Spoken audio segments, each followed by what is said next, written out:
Ang naging kapalit nito ay ang iyong buhay. Halika sa aking tahanan. Dito ay walang mararanasan na anumang sakit o anumang pagdurusa. Ito ang iyong gantipan, aking anak. Hanggang sa muli nating magkikita, aking kapatid, kaibigan. Salamat, salamat, salamat.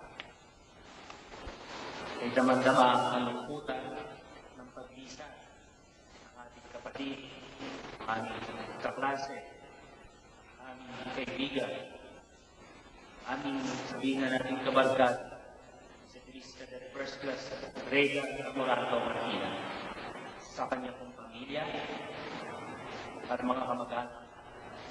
10 po ng buong klase ng PNPA San Sinilangan Class 2007 at gaya na nga rin po ng PNPA Class 2008 na kanyang mga kinabilangan, naunang kinabilangan ng mga klase sa Cadet Corps, Philippine National Police Academy ay ang pagpapabot namin ng aming taus-puso na pagpakiraman at pakigahati sa inyong pagdadalang hati sa pag-iisa ng ating kapatid. Totoo ang sinabi ni Cadet Monica, kung tawagin namin siya si Mojix. Totoo ang sinabi ni Mojix. Si Regan ay isang masayahin, mapagpatawa, makulit, subalit yung matulungin kaibigan. Hindi ko siya kinakitaan ng pag-aalinlangan sa mga pagkabagabag na dumaan sa kanyang buhay. Bagkos, kahit na naikwento niya sa akin, noon na paminsan-minsan para siyang pinanghihinaan ng kalooban, nakikita ko pa rin sa kanya ang determinasyon na tumuloy sa anumang pagsubok ng buhay sapagkat lagi ng inspirasyon ang kanyang pamilya. Sa totoo lamang po, kung tatanungin kami, anong masasabi namin para kay Regan?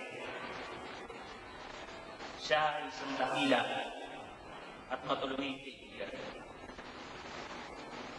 Hindi lahat ng opisyal, hindi lahat ng pulis, hindi lahat ng nakatatapos sa Philippine National Police Academy ay kayang mag-alay ng kanyang sariling buhay para sa kaibigan nasa sa pangangailangan at kagigitan ng buhay.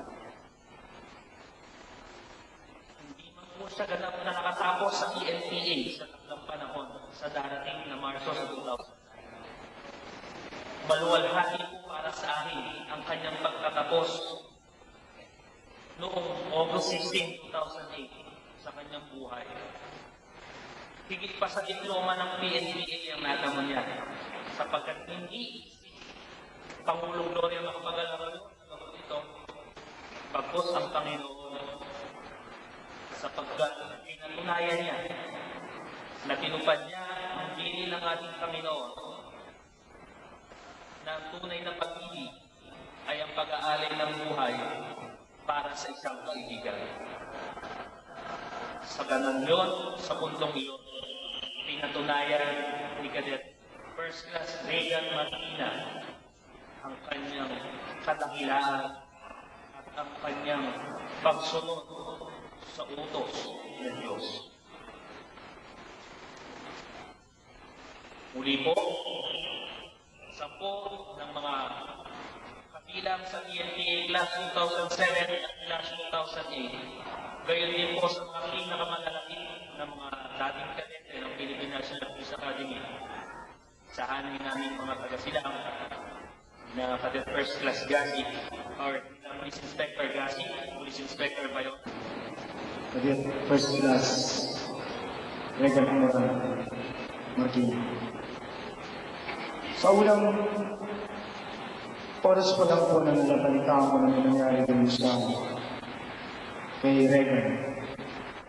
Ang unang-unang sumakit sa isipan ko, papaano po ipaparating sa pamilya o sa magulang yung nangyari. Dahil maraming beses na po ako ang natatalaga na magbigay balita o masikaso sa mga yumakap ng kasama. Alam ko po ang nararamdaman ng mga magulang. Unang-una sa ama, dahil meron din po akong ama, na laging binabanggit ng tatay ko noon bago ko pumasok sa akademya. Ikaw ang katuparan ng aking mga pangarap. Ikaw ang magsisilpig ng tagumpay kung ano man ang aking hangarin sa unang araw. Mas masakit din po ito sa kanilang ina na nagluwal dito sa lupa, nagbigay buhay, bawat sandali binabantayan mo yung anak mo para hindi pa nakagatin ng lamok, iniahatid mo sa eskwela, tinuturuan mo bumasa sa mulan. Dumating po sa punto na ipinagkatiwala po nila ang kanilang anak sa akademya. At para po sa kalaman ng lahat, ang Philippine National Police Academy, ang samahan po ng mga kadete, ay higit pa sa magkakapatid. At isa sa mga itinuturo sa loob ng akademya ay ang paglilingkod sa kapwa at pagkabayani. Hindi naman po naibigay ni Regan sa kanyang mga magulang ang rangkong inaasahan natin na ibigay sa darating na Marso.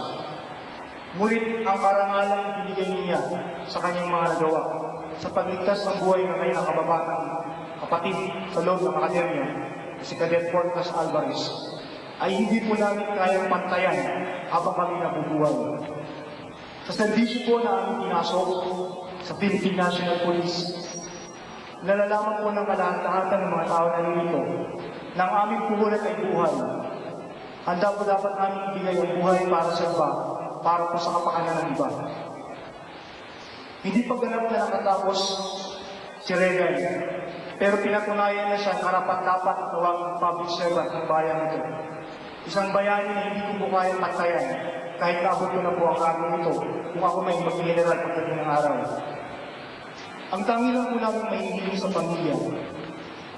Naunawaan po namin ang iyong nararamdaman na napakahirap kong ipaliwanag dahan-dahan sa taong nagdadalamhati na bigo ang mga pangarap.